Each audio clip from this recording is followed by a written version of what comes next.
Então vamos lá, gente. Segundo tempo da aula 1 de dentística para marinho. Estamos falando de classificação das ligas. Agora a terceira classificação também está relacionada à composição. Não mais ao cobre agora. Agora vamos falar sobre o zinco. Então, quanto à presença do zinco, eu tenho as chamadas ligas sem zinco, que embora o nome fale sem zinco, tem zinco, sim, mas numa quantidade lá, menor ou igual a 0,01%. É muito pouquinho de zinco. Fala-se que a liga é sem zinco. Ou numa liga com zinco, que ela tem mais do que 0,01%, indo até, não sei se vocês vão se lembrar, 2% lá naquele slide, né? Ou de 0,01% até 2%.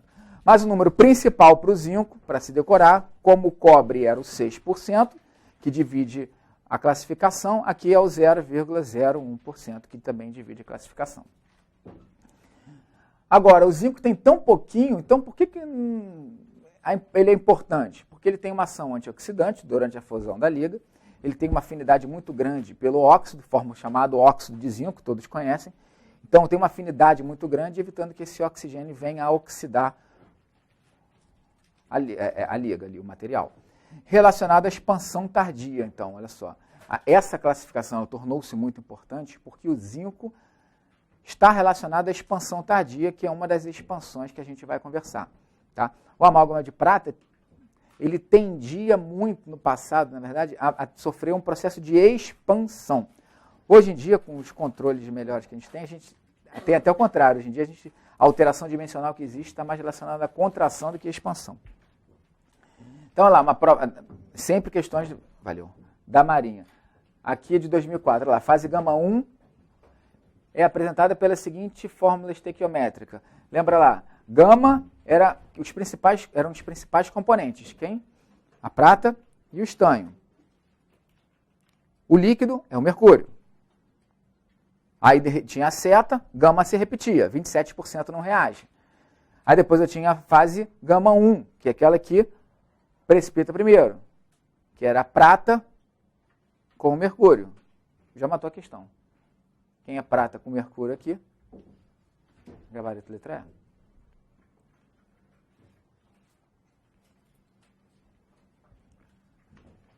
Então, a propriedade do amálgama. Ó.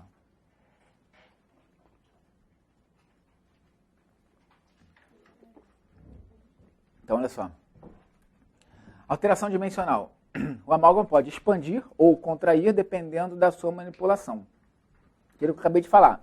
O efeito final pode ser uma pequena expansão ou contração final, né? Que é influenciado por algumas variáveis, por exemplo, uma maior proporção de liga mercúrio, menor formação de gama 1 e gama 2, maior contração da liga, etc. A especificação número 1 requer que o amálgama não expanda ou contraia além de 20 micrometros por centímetro quadrado, nunca vi perguntando isso aqui em questão de prova não, tá? Embora tenha no livro, mas nunca vi eles perguntando isso aqui não. Uma contração acentuada pode gerar uma microinfiltração, ao mesmo tempo que uma expansão exagerada pode produzir pressão sobre a polpa e uma sensibilidade pós-operatória. Então, olha só, eu tenho uma contração inicial por cerca de 20 minutos. O que acontecia? O que está no livro lá? Inicialmente, eu tenho uma contração por cerca de 20 minutos após a trituração. Essa contração se deve simplesmente pela diferença de volume ocupado pelos componentes antes de reagirem e após reagirem. Olha lá. A contração ocorrerá enquanto houver crescimento de gama 1, pois o volume final de gama 1, lembra, é a prata com o mercúrio. Então, o volume final de gama 1 que foi ocupado, quando eu pego a prata e o mercúrio juntos, formando uma molécula ali, eles ocupam um espaço menor do que esses mesmos constituintes antes de se reagirem. A prata, o mercúrio, ocupa um espaço maior, tem volume maior. Então, há naturalmente uma contração quando eles reagem e ficam mais próximos, mais fundidos um ao outro. A colisão dos cristais de gama 1 produz uma pressão para o exterior. Olha só, então vai começar a formar, comecei a reação. Prata, mercúrio, se unem, então há uma contração do material, 20 minutos. Só que essa reação está acontecendo. Eu tenho cristais de gama 1 sendo formados. E daqui a pouco, após esse tempo, um cristal começa a colidir já com o outro, formando cristal, cristal, cristal, cristal, começa um já a bater no outro. E aí o que acontece? Começa a haver uma pressão para o exterior. Se houver mercúrio suficiente para formar uma matriz plástica, ocorrerá expansão. Ou seja, conforme vai havendo essa formação de cristais de gama 1, cristal de gama 1, se eu tiver o mercúrio ali ainda disponível, sempre eu vou ter gama, certo? Sempre eu vou ter gama. Você lembra aquele 27% que não reage? Sempre eu vou ter. Se eu tiver ainda mercúrio disponível, eu vou ter sempre gama. Tendo mercúrio disponível, eu vou ter sempre reação. Se eu vou ter sempre reação, eu vou ter sempre gama 1 sendo formada. E esse gama 1 vai se formando, vai colidindo um com o outro, a tendência é que exploda, que ele vai crescer de volume, vai formar uma expansão. Essa expansão aconteceu por quê? Porque eu tenho o bendito do mercúrio que não acabou ainda. Eu tenho mercúrio residual ali dentro, lembra? Eu tenho mercúrio residual ali dentro. Então eu tenho que ter um controle sobre esse meu mercúrio residual. Porque se for infinito, vai ter reação infinita, porque gama é infinito. 27% não reage, 27%, de 27%, 27%, sempre vai ter. Então tem que ter um controle sobre esse meu mercúrio residual. Se essa expansão aconteceu por causa da presença do mercúrio, vamos batizá-la como uma expansão mercurioscópica. Foi? Então, eu já entendi uma expansão mercurioscópica. Eu sei que tem uma outra, que já passou aqui, que está relacionada com zinco. Expansão higroscópica, que eu ainda não entendi o que é. Mas então o amálgama ele tem duas expansões. Tá? Partículas pequenas aceleram o consumo de mercúrio. Lembra? O Ferrero-Rocher? São partículas pequenas. Aceleram o consumo de mercúrio. Claro, tem mais partículas expostas, tem mais alumínio ali, e vai reagir mais com o mercúrio. Então, o consumo do mercúrio foi maior, por terem maior a área de superfície por unidade de volume, unidade de massa. Foi? Aqui eu vou passar mais rápido essas propriedades aqui. Ó. Não tem muito o que ficar discutindo. Resistência à compressão é um requisito básico para qualquer material restaurador e a resistência à fratura. A fratura aumenta o risco à corrosão e recidiva de cárie. O amálgama ele é mais frágil sob tração e flexão do que sob compressão. Mesmo os amálgamas com alto teor de cobre, e arrisco, aí eu a dizer, que qualquer material odontológico seja mais frágil a uma tração do que uma compressão. O ideal é que tenha uma resistência à compressão de 310 megapascal. Ao final de 20 minutos, a resistência à compressão é de 6% da resistência obtida em uma semana. Opa, voltei em vez de... Em uma hora, a resistência à compressão para o amálgama de composição única é o dobro dos demais amálgamas. Olha lá, o amálgama de composição única é o material mais recente, aquele que não tem o gama 2. Após 7 dias, a resistência à compressão dos amálgamas com alto teor de cobre são, em geral, maiores do que aqueles com baixo teor de cobre. E a composição única apresenta os maiores valores de resistência à compressão desde o início. Então, olha lá, desde o início da reação, esse mais novo, esse mais moderno, de composição única, ele já apresenta os maiores valores de resistência à compressão, desde o início. A fase dispersa, que é o outro subgrupo do alto teor de cobre, ele inicia com um menor valor de resistência do que o baixo teor de cobre. Então, olha só, momento zero, tempo zero, eu tenho, na seguinte ordem, decrescente, maior resistência, composição única, depois baixo teor de cobre, depois fase dispersa. Acontece que, na primeira hora, ainda na primeira hora após a trituração, conforme a reação vai acontecendo, a fase dispersa começa a consumir aquela fase gama 2 intermediária e formar a fase nana, então ela começa a ultrapassar o baixo teor de cobre, que não tem aquele consumo de gama 2. Formou gama 2 e gama 2 vai ficar até o final. Aqui não, vou consumindo gama 2, então vou melhorando as minhas propriedades mecânicas. Passada uma hora, passados 7 dias, até 7 dias, essa reação já aconteceu, essa cristalização já aconteceu de uma maneira significativa, e aí no final eu vou ter composição única sempre na frente, o segundo vai ser agora, passados 7 dias, vai ser o fase dispersa, e o de menor resistência, aí sim, vai ser o de baixo teor de cobre. Tá? No momento em que a restauração de amálgama é finalizada, o amálgama é fraco, por isso instruções devem ser dadas ao paciente. Não submeter a restauração a grandes pressões mastigatórias, pelo menos até 8 horas após a sua inserção, que em 8 horas eu tenho ali 70% da resistência. Philips Materiais Dentários, livro do Nusavice. E questão de provas aí da Marinha, do Bombeiro, de Prefeitura, já tá batida essa questão, mas é uma questão muito antiga. Não sei se de repente pode voltar, mas é muito antiga. Escoamento ou CRIP, já conversamos um pouquinho ali. Agora vamos ler o que o slide está falando, já falei em minhas palavras. O CRIP é uma propriedade viscoelástica. O material sofre uma deformação plástica sob aplicação de forças estáticas ou dinâmicas. A taxa de CRIP mostra uma correlação com a deteriorização marginal. Então, cáries recorrentes relacionadas a discrepâncias marginais que excedam a 50 micrômetros. Todavia, obviamente, vai depender da higienização. Não quer dizer que tem aquela falha ali que vai ter cárie secundária. Então, olha lá, eu tenho a situação A, que não sofreu força nenhuma. Aí começou a acontecer a compressão. Quando isso começou a acontecer a compressão, o amálgama ele vai tender a expandir, a escoar. E nisso que ele sofre esse escoamento, obviamente ele está com uma espessura muito fina aqui e quebra. Aí aconteceu um valamento. E por ali que pode acontecer a infiltração. Tá? Olha lá, prova de 2010.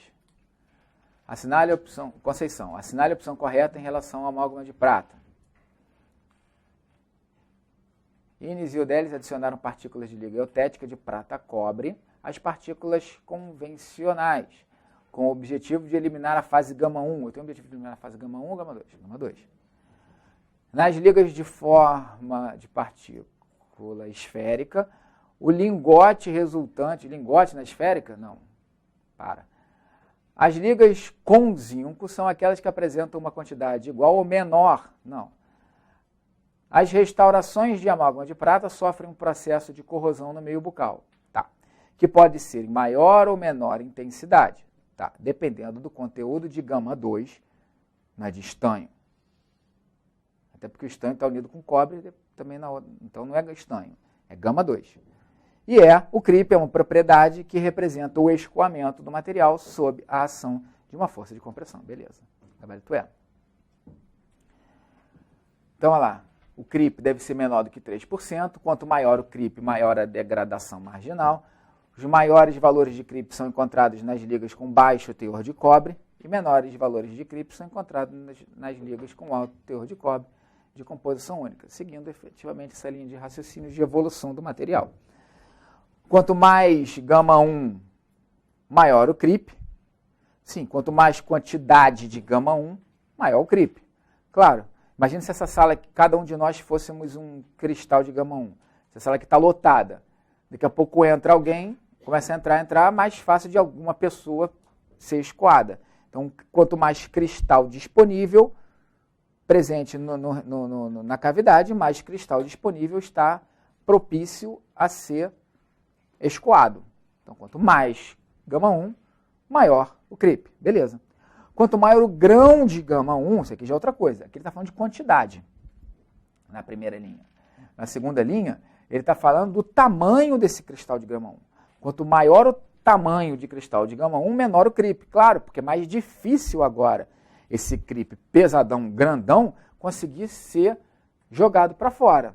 Então, quanto maior o grão de gama-1, menor o escoamento. Quanto maior a quantidade de gama-1, maior o escoamento. Deslustre e corrosão. A corrosão é definida como a degradação progressiva de um metal por reação química ou eletroquímica. A fase gama-2 é a mais anódica de todas. Se decompõe para produzir produtos de corrosão à base de estanho e mercúrio, que podem ser capazes de se combinar com a liga não reagida ou esses produtos formarem óxidos e cloretos de estanho, que são os produtos da corrosão mais comuns. Então, olha só, a corrosão estando relacionada a quem? Fase gama 2. Quanto maior fase gama 2, maior vai ser a corrosão. Os produtos da corrosão, mais comumente encontrados nas ligas tradicionais, podem ser encontrados na interface também do dente de restauração ou no interior da massa. Então, olha só, a corrosão ela acontece de uma maneira uniforme. A fase gama 2 está colocada de uma maneira uniforme. Ela não está colocada mais só no centro da massa, ou então só na região marginal. Não, ela está uniformemente. Se a gama 2 está uniformemente, a corrosão também vai acontecer em toda a massa de amálgama, todo o amálgama de prata. Acontece que deixa eu ver se aqui que vai falando. Bom, eu vou explicar depois, a gente só lê. Acontece que a corrosão tem várias propriedades que são ruins. Vai causar porosidade interna, pode causar diminuição das propriedades mecânicas do material, etc., quanto a propriedades ruins. Porém, na interface dente-restauração, a corrosão acaba proporcionando uma característica que a gente viu lá no iniciozinho, que era o autosselamento ou autovedamento. Acontece às custas da corrosão. Então a corrosão é boa porque ela causa ela proporciona o autosselamento do amálgama. Não, tudo bem. Ela tem até esse viés positivo, quer dizer, esse viés positivo é meio antagônico, né? Ela tem essa característica positiva. Mas ela não acompanha sozinha. Não existe, assim, eu quero uma corrosão que só me proporcione ali na margem, na interface dente de restauração, a propriedade de autosselamento. Isso não existe. Ou ela é toda ou ela não é nada. E, quando compara, ela tem muito mais propriedades negativas do que efetivamente essa característica positiva. Então, a corrosão é uma coisa que eu não quero, eu não desejo. Tá? Olha lá, a corrosão difunde-se por todo o corpo da restauração, gerando porosidades internas, alteração dimensional, redução da resistência, propriedades ruins. É responsável por alterações estéticas no dente, mais uma, que não podem ser revertidas por nenhum procedimento de clareamento. Isso se deve à penetração de prata nos túbulos dentinários. Há uma aparência oxidada da restauração. Só características que não são boas. Restauração de ouro em contato com amálgama. A corrosão do amálgama em consequência da grande diferença de força eletromotriz. Então, olha lá, além da corrente galvânica, né, que a gente já viu que pode acontecer também estimula a corrosão do amálgama. O mercúrio livre decorrente da corrosão pode contaminar e enfraquecer a restauração de ouro, além do galvanismo, como eu disse antes, tá? Então, quer dizer, características ruins. Porém, a corrosão pode ser benéfica, nesse sentido que eu estou falando. Acredita-se que os produtos da corrosão que sejam capazes de selar a interface dente de restauração, prevenindo a microinfiltração, dando características de autosselamento. Nas ligas com alto teor de cobre, a fase nana, que é a segunda mais corrosiva, aquilo que eu falei, tiramos a fase gama 2, mas a gente colocou quem para substituí-la? A fase nana. A fase nana não é o melhor dos mundos, não. Pensa que é uma fase excelente, que o amálgama é o melhor material do mundo. Esquece isso. A fase nana é ruim também. Tem propriedades ruins associadas a ela. Só que as coisas vão acontecer mais tardiamente.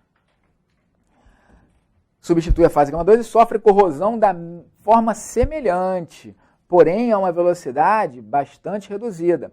Na fenda marginal formam-se óxidos e cloretos de cobre que selam a superfície. A corrosão ela é influenciada pela variação de pH, temperatura, composição do meio. É o método de evitar a corrosão, polimento da superfície, pois assim reduz o acúmulo bacteriano que gera essa diferença na concentração dos eletrólitos. Então, é fazer polimentos frequentes. Sim, material chega no seu paciente em nível de consultório, paciente já com restaurações amálgama antigas, excelente. Não recomendaria nem trocar por resina. Mas fazer um polimento é bom. É útil. Para a vida útil do material, da restauração, deve-se fazer um polimento. Acabamos de ver aqui. A literatura fala que esse polimento dificulta a corrosão daquele material. Então, para durar mais tempo, que se faça esse polimento. Tá? Deve ser distinguida do deslustre, ou também chamado de manchamento. Então, tem o corrosão, que é uma coisa que a gente já viu, que acaba alterando a estrutura do material em si, altera a estrutura, a corrosão. Agora, eu tenho uma coisa que é parecida com a corrosão, que chama-se manchamento, ou também chamada de deslustre, que pode vir com esse nome também. Não é a mesma coisa, é parecido.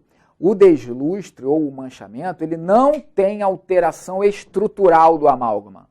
O amálgama ele não fica mais poroso, ele não fica com menor propriedade mecânica, nada disso que a corrosão traz, o manchamento traz. O manchamento, o problema do manchamento é uma questão relacionada à estética. Porque o manchamento, como o próprio nome fala, o que ele vai fazer? Vai manchar o dente.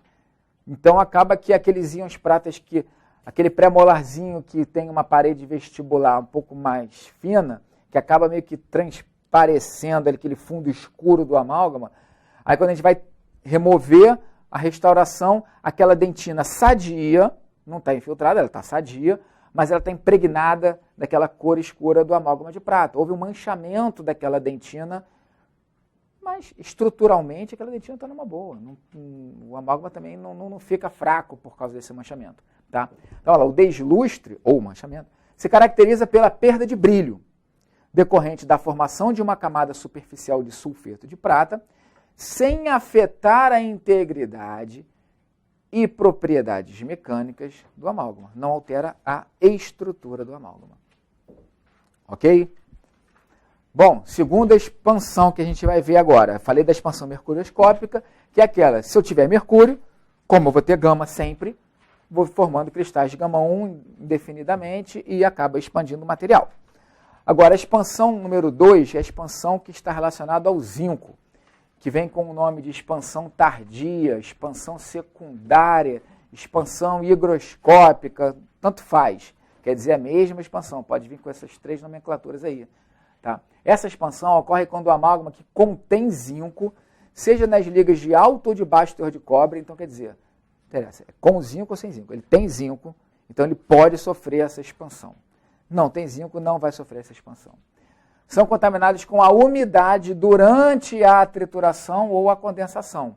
Então, olha só, eu estou usando um amálgama com zinco para melhorar minhas propriedades lá de limpeza da liga, com formação de óxido de zinco, etc. Com as vantagens do zinco. Ok, então eu estou usando um amálgama com zinco. Mas eu estou numa situação clínica em que eu não consigo fazer um isolamento absoluto. Tanto é que por isso que eu indiquei, que eu preferi fazer o amálgama em vez de fazer a resina, porque o amálgama é uma técnica menos sensível. Então, já que não dava para isolar, eu optei por fazer o amálgama. Na hora de fazer um amálgama, eu sabia que eu não ia poder fazer o isolamento, mas aí eu esqueci e eu peguei o amálgama, não me ative a esse detalhe, peguei o amálgama com zinco. No amálgama com zinco, na hora que eu estou colocando ali, na hora que eu estou fazendo a trituração, acontece lá fora, tudo bem. Se houvesse uma contaminação com água ali, pior ainda, né? Mas chegou aqui no dente e comecei a fazer a condensação. E nisso que eu comecei a fazer a condensação, houve contaminação com saliva, aquele amálgama submarino ali que acontece. Então, o que vai acontecer? Durante a condensação, houve contato com umidade no amálgama com zinco. Expansão higroscópica. Vai acontecer expansão higroscópica quimicamente como? O zinco vai se unir à água e vai formar o óxido de zinco, famoso. E vai deixar quem sozinho? O hidrogênio, formando bolhas de hidrogênio ali dentro do amálgama, formando bolhas de hidrogênio. O que vai acontecer? A tendência é que haja uma expansão por conta da presença do hidrogênio. A presença não é o zinco que causa a expansão. O zinco a partir do zinco vai haver a reação química com a água. Como resultado dessa reação vai haver a formação de hidrogênio e esse hidrogênio causa a expansão. Tá? Então, lá, a liberação de hidrogênio, produto da corrosão do zinco com a umidade, causa uma expansão tardia que se inicia de 4 a 5 dias após, por isso o nome tardia. Então, coloquei o amálgama, dia 1, dia 2, dia 3, lá no dia 4, dia 5, começa a acontecer essa expansão. Até lá, só a reação do zinco. E pode continuar por meses, ela é tardia e permanente, chegando até a 4% do volume daquela restauração toda sendo expandida por conta dessa expansão higroscópica. Esse hidrogênio acumula-se no interior da restauração, aumentando a pressão interna e provocando dor. 10 a 12 dias, como está acontecendo essa pressão interna para crescer o amálgama, obviamente também acontece para cima, também acontece para baixo, mas só que embaixo é uma parede não elástica que eu tenho ali, a dentina. Não vai expandir para baixo, mas vai haver uma pressão. Essa pressão pode, inclusive, causar dor, tardiamente. 10 a 12 dias depois, aumentando o cripta, e pode aumentar o cripta também. Depois da condensação do amálgama, a superfície externa pode entrar em contato com saliva sem o aparecimento dessa expansão tardia. Então, o problema, então, é na trituração e na condensação. Passou a etapa da condensação, estou lá na brunidura e houve contato, estou fazendo o brunimento da cavidade, houve contato com a saliva ali. Não, sem problema algum, beleza, não vai haver expansão tardia. Há evidências que essa expansão não seja tão relevante para as ligas com alto teor de cobre como são para aquelas com baixo teor de cobre. Tá? Evidências mostram isso. Porém, ela pode acontecer tanto em uma como em outra composição de cobre. Tá? Não é porque ela é alta composição de cobre que eu não preciso me preocupar com isso que não vai acontecer. Não, vai acontecer sim. De maneira menos intensa, mas vai acontecer. Relatos indicam ainda que a contaminação durante a trituração ela é mais crítica do que durante a condensação. Mais precoce, né? E ligas com zinco têm uma melhor integridade marginal, uma maior durabilidade. O zinco facilita a fabricação da liga. Enfim, são características positivas que eu tenho com a incrementação do zinco que traz para a liga, por isso a importância dele. Tá? Você não pensa, tão pouquinho ele ainda pode trazer esse problema, então tira logo esse zinco, que eu já não me preocupo com isso, é menos uma coisa para me preocupar. Não, mas o zinco tem coisas importantes que ele traz. Tá? Não pode ser banido. Propriedades térmicas. O amálgama possui um alto valor de condutividade térmica e difusibilidade térmica em comparação às estruturas dentárias. Ok, o metal, ele conduz bem o calor. Transmite de forma rápida e eficaz o calor dos alimentos e líquidos ingeridos na boca para a polpa. Isso gera um desconforto ao paciente, caso uma restauração extensa não tenha proteção pulpar. Propriedades biológicas agora. Vimos as térmicas, agora as biológicas.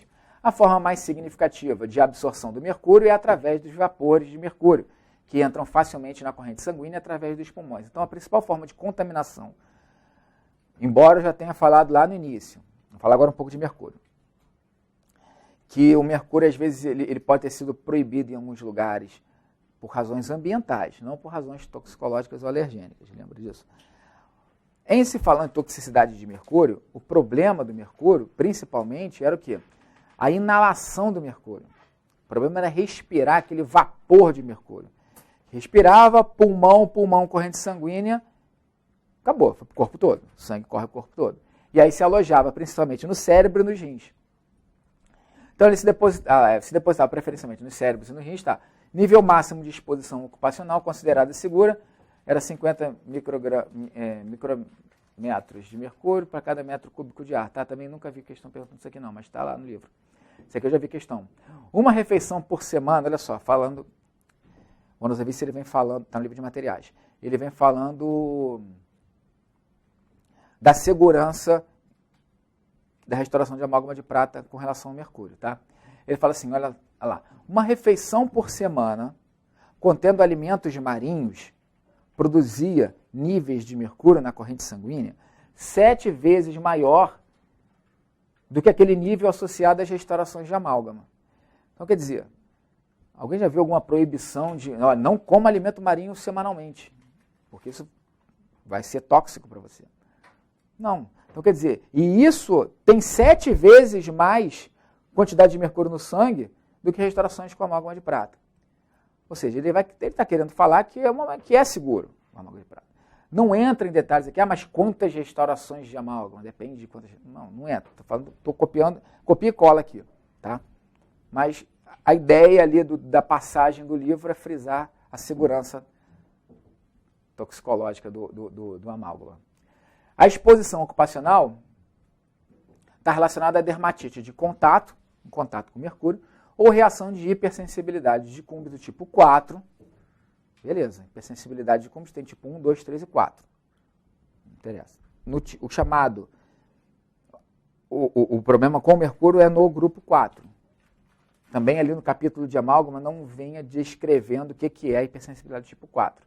Mas é do tipo 4 que acarreta o quê? Menos de 1%. Isso que era o mais importante. Então, propriedade relacionada à alergia, relacionado a uma hipersensibilidade à presença ali do mercúrio do amálgama, cara, foi visto em menos do que 1%. Então, eu não posso falar que banir aquele material, porque ele causa alergia às pessoas. Não. Então, o amálgama também não é considerado alergênico. Em caso de contato do mercúrio com a pele, esta deve ser lavada com água e sabão, porque o mercúrio ele pode ser absorvido por ali também. O mercúrio de uma restauração indubitavelmente penetra na estrutura dentária. O mercúrio está ali, mas ele vai penetrar na estrutura dentária, sim. Então, se eu comparar o sangue de uma pessoa que não tem amálgama com o sangue de uma pessoa que tem amálgama, tudo bem, que tem amálgama vai ter uma concentração de mercúrio maior do que não tem. Mas não é por isso também que ela tem uma alta concentração de mercúrio no sangue, porque ainda não é alta. Quem come alimento marinho, como a gente acabou de ver no próprio livro, tem 7 vezes mais. Então, o mercúrio é liberado durante a mastigação. Ok. Entretanto, a possibilidade de reações tóxicas e de sensibilidades aos sais de mercúrio no paciente são remotas. Ponto final ali. Tá? Fontes possíveis de emissões de mercúrio são remoção e colocação da restauração de amálgama, estocagem imprópria de restos de amálgama, amalgamadores e cápsulas descartáveis. Como é que eu vou descartar isso, né? O piso do consultório, sugadores, esgoto. Então, aqui ele está falando de métodos de emissão e contaminação de mercúrio. O modo correto de descartar os resíduos de amálgama seria um pote plástico fechado, hermeticamente ali com glicerina ou fixador, preferencialmente, embora já tenha visto questão de prova, que ele falava que um pote fechado com água. O gabarito era ali e manteve-se ali. Tá? Não foi questão da Marinha, foi questão da CESP. Mas ali é o seguinte, a ideia é o quê? É que o mercúrio, a contaminação pelo mercúrio é através da inalação. Se eu deixar o mercúrio submerso, a chance de eu inalar um vapor de mercúrio é menor. Afinal de contas, eu não estou respirando ar direto. Preciso que a água evapore de um pote fechado para que eu respire. Difícil, a água está no pote fechado, eu ainda vou ter que abrir, essa água vai ter que evaporar. Mas existe uma chance, remota, mas existe. Agora, quando compara com glicerina, então aí piorou de vez. A glicerina evaporar para liberar esse vapor de mercúrio, muito mais difícil até do que água. Mas aceita-se água, tá? Embora se estiver comparando água com glicerina, obviamente, quem evapora pior. Quem demora mais para evaporar, a linha de raciocínio é essa, a glicerina. Então vai na glicerina. O fixador. O fixador acaba que, quimicamente, ele acaba reagindo também com esse vapor. Então, dificulta mais esse contato com a inalação do mercúrio. A manipulação, então, deve ser de luvas, porque o mercúrio facilmente é absorvido pela pele, já falei isso. E a remoção das restaurações deve ser com brocas novas, de água gelada, sugadores de alta potência e usar equipamento de proteção individual. A concentração de mercúrio é maior nas áreas marginais e o conteúdo de mercúrio, 55% em peso, tem uma redução acentuada da resistência dos amálgamas tradicionais. Claro, quando eu tenho muito mercúrio, eu tenho essa propriedade mecânica também diminuída. Segundo a Nosavice, questão de 2011, olha lá. Segundo a Nosavice, em relação aos efeitos colaterais do mercúrio presentes nas ligas de amálgama, é correto afirmar que... Eu vou passando para vocês o gabarito, por causa do adiantar da hora. Eu não cheguei nem na metade dos slides. Ainda tem que chegar na de retenção. Então, olha, gabarito dessa daqui,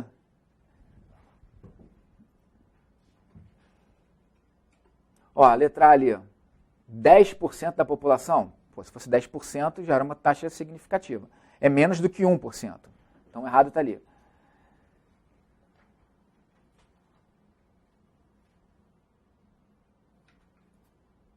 Não, que a quantidade vai provocar injúrias. Não, ele fala exatamente o contrário. Que não é tóxico, tá? Ele dá uma segurança ali quanto à toxicidade. Então, não marcaria B, não.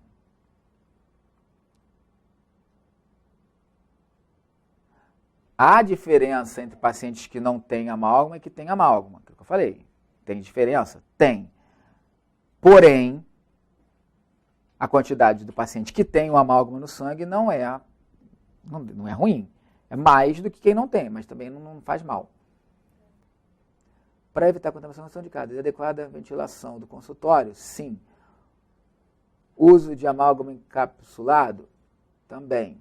Condensação ultrassônica? Aí, condensação ultrassônica, eu vou espalhar aquele vapor para tudo quanto é lado. Então, não devo fazer essa ultrassônica. E foi demonstrado que o consumo semanal exatamente aquele último ponto ali que eu falei que já tinha caído em prova. Foi demonstrado que o consumo semanal de refeições com alimentos marinhos pode produzir níveis de mercúrio na corrente sanguínea 7 vezes maior que o observado em pacientes com restauração de amálgama. É isso mesmo. Dando segurança para o amálgama, gabarito E. Ação eletrolítica que envolve o zinco e a água durante a expansão tardia no amálgama produz o hidrogênio, que o hidrogênio vai produzir a expansão. Então, gabarito C.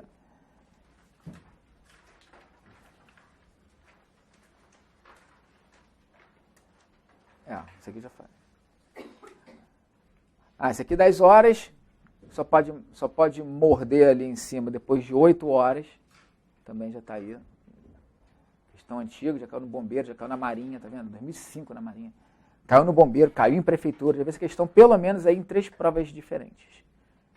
Com certeza. Marinha, bombeiro e prefeitura. Alguma prefeitura que eu já não me lembro. Não me lembro qual. Tá, voltou para a matéria. Então vamos lá, manipulação do amálgama. Então, para manipular o amálgama, eu tenho que fazer a seleção da liga.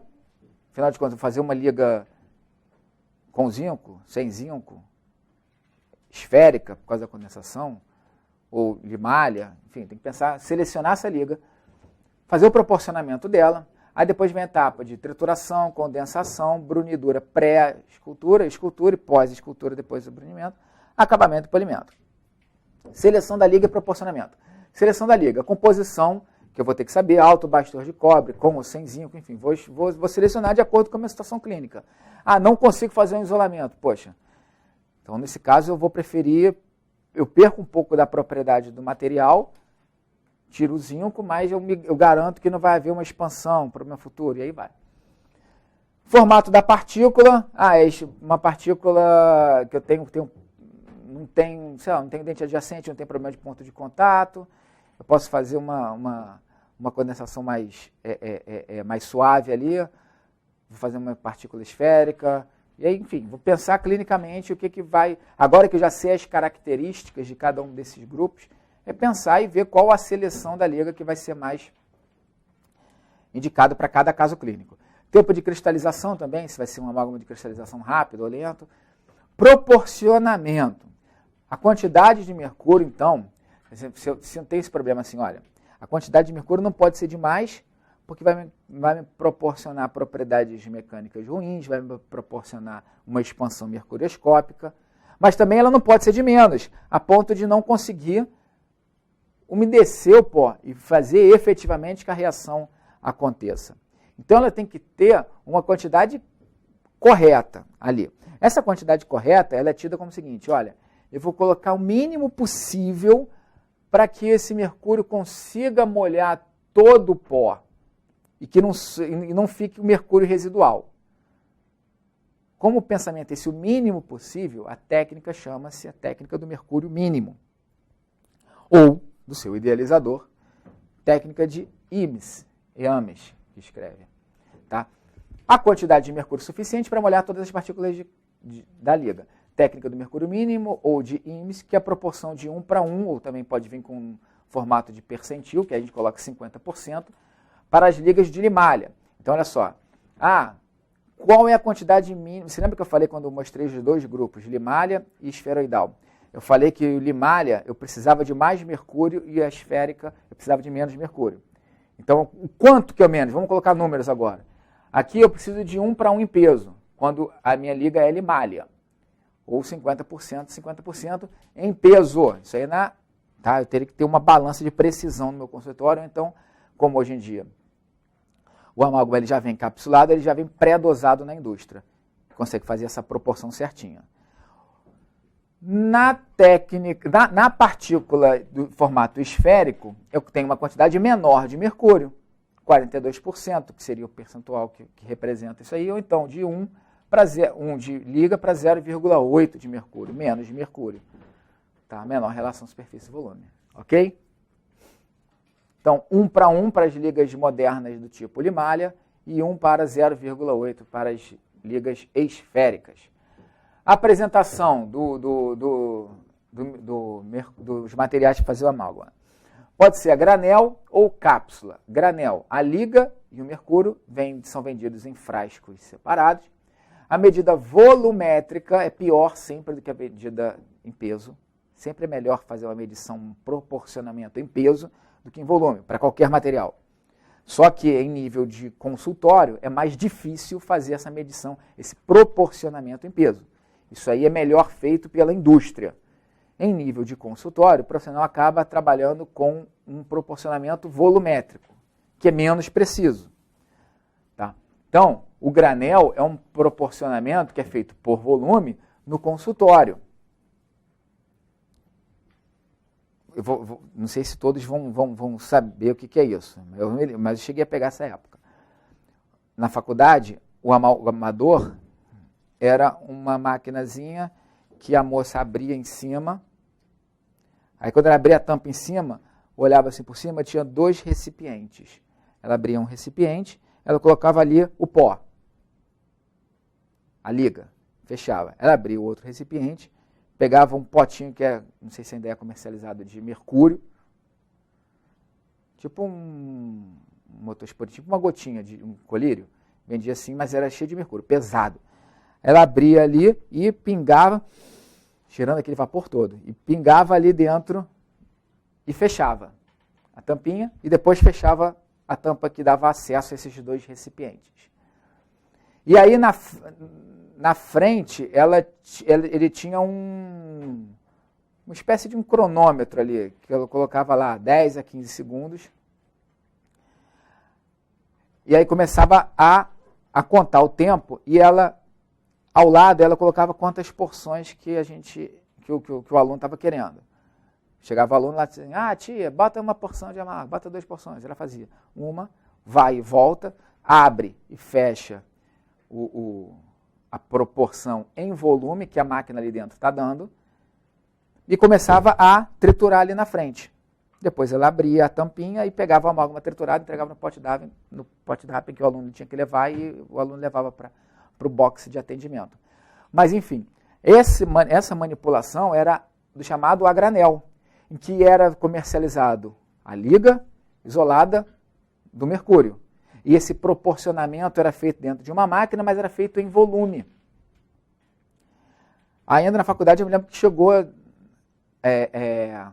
o triturador mecânico.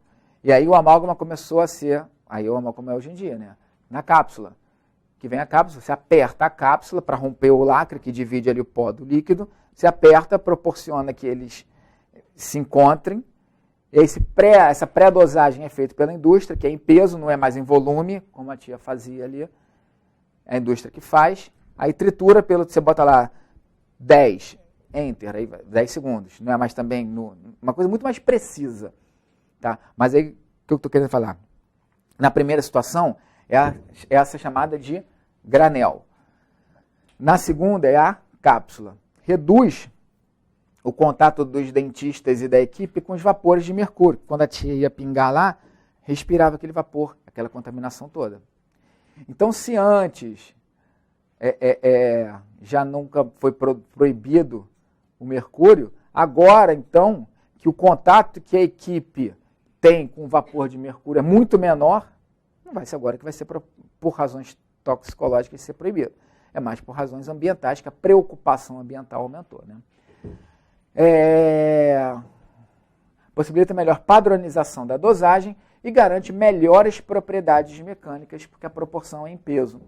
Então, lá, no granel, técnica de IMS, estruturação mecânica, o mercúrio é medido por volume, amalgamadores convencionais, os dispensadores de mercúrio, posição vertical, conteúdo do mercúrio maior que a metade do bico, isso tudo são fatores que vão influenciar o volume de uma gota. O bico está limpo. O pote, como o mercúrio é pesado, o pote tem que estar sempre acima da metade de cheio. Ele baixou da metade, eu já tenho que pegar um outro mercúrio, colocar ali dentro para ele sempre ficar mais pesado, para que um pote pesado, quando eu viro ele para baixo, vai formar uma gota, forma uma gota no volume. O pote já mais vazio é menos força que está empurrando essa gota para baixo. Então, até isso tinha que ser controlado também. Tá? Quando a proporção era por volume. Só que agora a proporção é feita pré-dosagem, então menos chance de erro. Olha lá, limalhas, cerca de 50%, como já falei, proporção de 1 para 1. E esféricas, proporção de 1 para 0,8, cerca de 42%.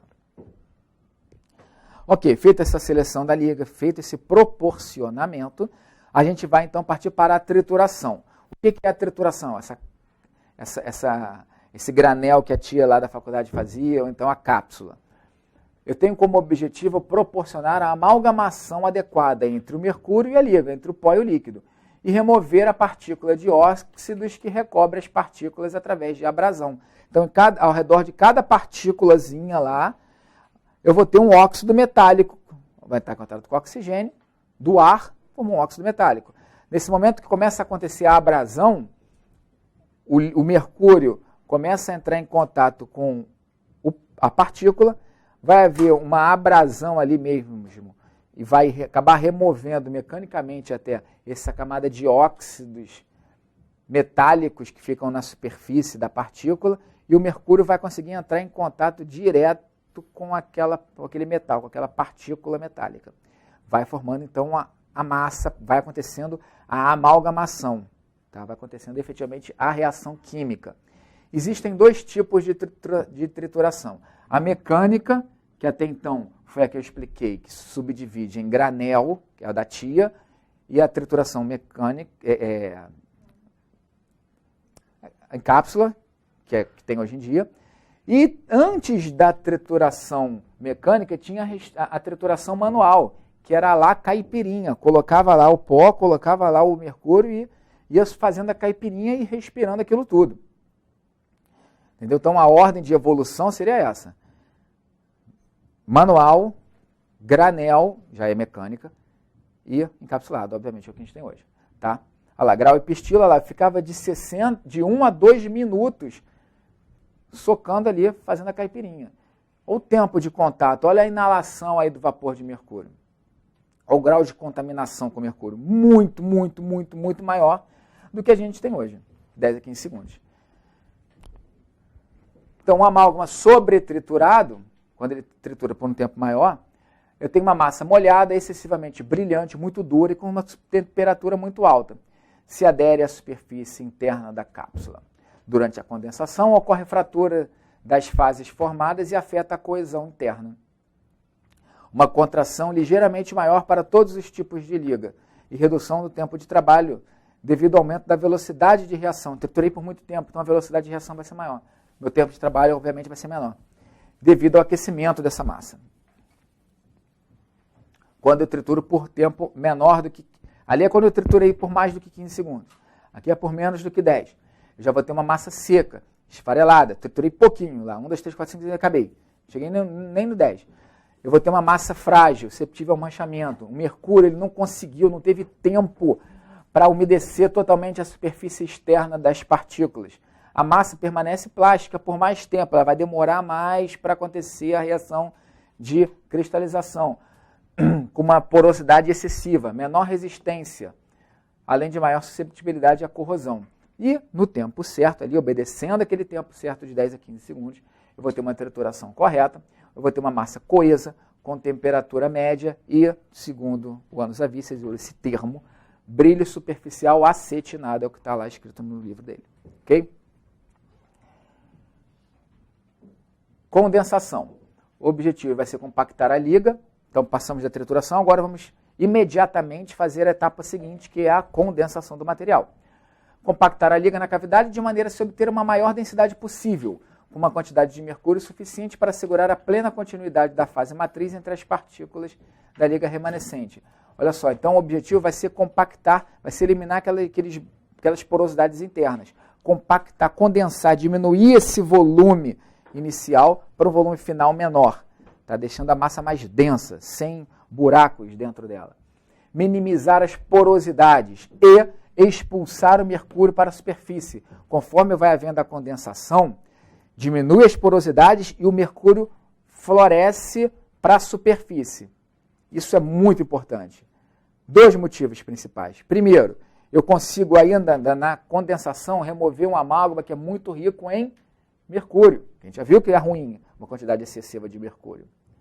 Então, consigo remover aquela parte superior. Tanto que, em uma restauração de amálgama, lá na condensação final, lá passando do oclusal, geralmente a gente condensa cerca de 1 milímetro, 2 milímetros mais alta a restauração, para propositalmente eu tirar aquela camada ali de amálgama, que é uma camada muito rica em mercúrio. Então, consigo tirar aquela camada que é ruim. Tá? Além disso, outra vantagem da condensação relacionada ao mercúrio. Como o mercúrio vai para a superfície, ele floresce para a superfície, esse mercúrio me garante uma união química do incremento que está por vir. Então, eu vou ter mercúrio do incremento recém-condensado reagindo quimicamente com a partícula do movimento recém-condensado.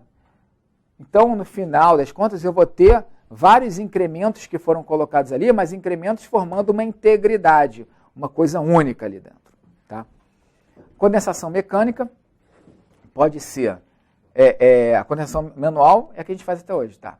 É a que a gente faz até hoje, é a que ficou. Mas pensou-se já que a trituração eu saí da manual e fui para a mecânica, eu vou tentar também, na condensação, sair da manual e ir para a mecânica. Então, vamos tentar fazer uma condensação mecânica? Vamos. Podemos fazer de que forma? Ou através do impacto, ficava a maquininha lá batendo, ou através da vibração, uma vibração ultrassônica. Só que isso não melhorava as propriedades do amálgama. E a possibilidade de fratura, borda cavitária, alto custo, maior liberação dos vapores de mercúrio, o gabarito lá da outra questão, que era exatamente o contrário disso aqui. Tá? Então, vibração vai aumentar a liberação de calor, de mercúrio. O diâmetro do condensador no máximo 2 milímetros, o tempo de condensação de 3 a 4 minutos. Quanto menor o condensador, maior a pressão. Já conversamos isso aí também. Aquela força F que eu falei sobre isso. O formato da ponta do condensador deve se adaptar à área que está sendo condensada. Então, não adianta eu pegar numa área estreita, pegar um condensador grande, que não vou conseguir chegar lá no final da cavidade. As limalhas, eu tenho uma condensação que deve ser iniciada com condensadores de menor diâmetro, vai fazendo em ordem crescente. Não só a limalha, como também as de fase dispersa. E as esféricas oferecem uma leve resistência à força de condensação, grande diâmetro dos condensadores, para não me dar eu não quero aqui na esférica uma força de compactação positiva. Uma vez inserido o incremento na cavidade, ele deve ser imediatamente condensado com pressão suficiente para reduzir os espaços vazios e adaptar o material à cavidade. Inserção em pequenos incrementos, eu vou ter menores espaços vazios e melhor adaptação. Não adianta também querer colocar lá 3 incrementos e sair condensando tudo. Vai ficar falho. A condensação é geralmente iniciada pelo centro, então a ponta do condensador é direcionada gradualmente para as paredes da cavidade. Após a condensação, a superfície deve ter aparência brilhante. Isso indica que outro incremento, quando adicionado, irá aderir quimicamente ao incremento já que foi condensado. Aquela história do mercúrio assegurando uma integração química de um incremento ao outro. A condensação em excesso para a futura remoção do excesso rico em mercúrio durante a escultura. Como eu falei, vou colocar uns 2 milímetros a mais ali, que depois eu removo aquele amálgama que está muito rico em mercúrio.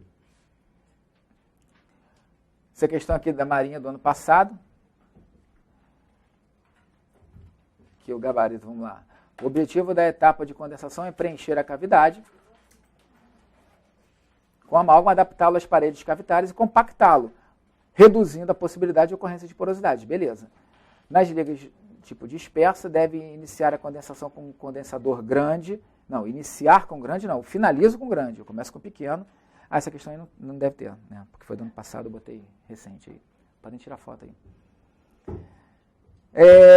Então a B não é. C. A etapa de acabamento das restaurações de amálgama deve ser realizada empregando-se brocas diamantadas em alta rotação, as quais são movimentadas preferencialmente da margem para o centro. Não, errado. Fazer em alta rotação, do margem para o centro, está errado.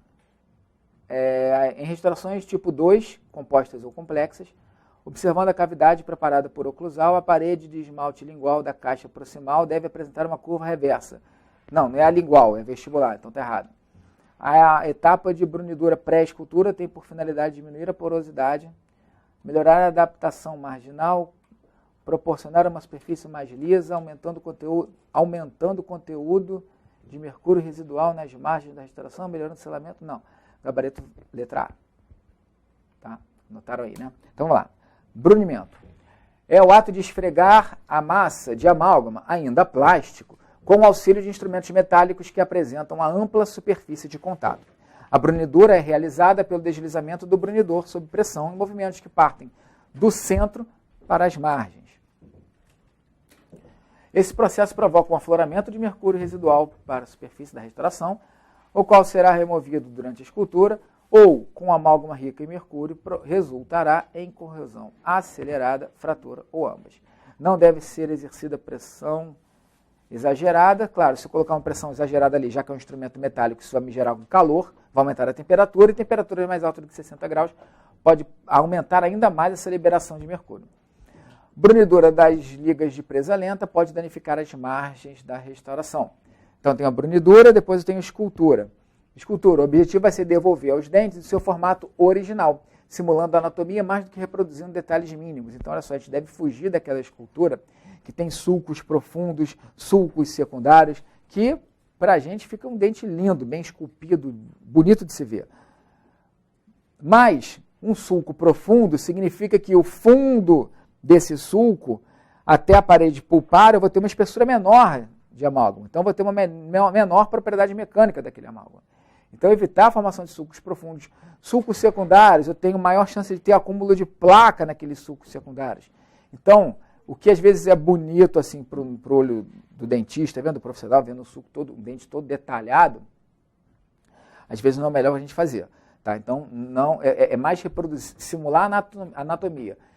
A oclusal deve ser, apoia-se o instrumento, o esculpidor, e a partir dali eu vou desenhando naquela inclinação, sem buscar sulco profundo, vou desenhando as vertentes das cúspides. A escultura da face oclusal deve ser, então, rasa, tanto quanto possível. Evitar sulcos profundos, pois facilitam o acúmulo de placa, aquilo que eu acabei de falar, e aceleram a degradação marginal do amálgama. O amálgama permanecerá mais espesso e uniforme, em espessura superior a 2 milímetros, diminuindo assim o risco de fratura.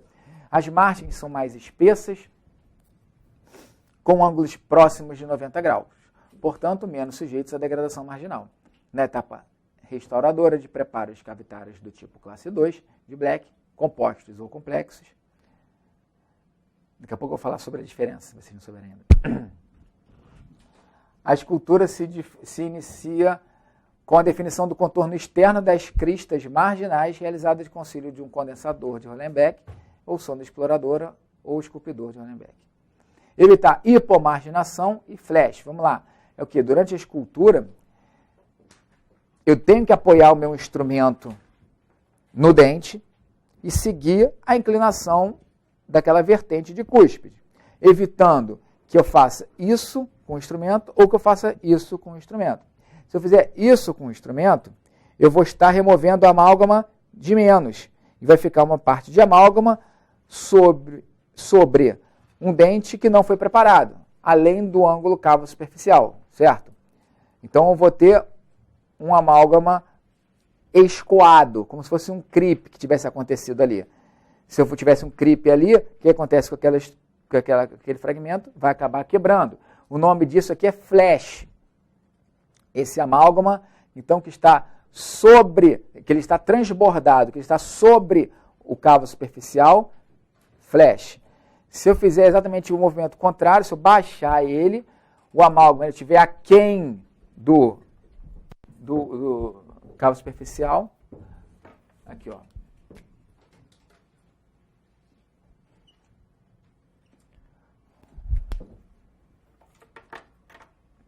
Se eu tiver, apoiei errado, e aí o meu mercúrio, o meu amálgama vem para cá. Veio para cá, essa região aqui, ó, eu vou chamar de flash. Apoiei agora exatamente o contrário. E aí o meu amálgama está vindo daqui, ó. aqui tem uma falta. Ó. Aqui vai ser o quê? A hipomarginação.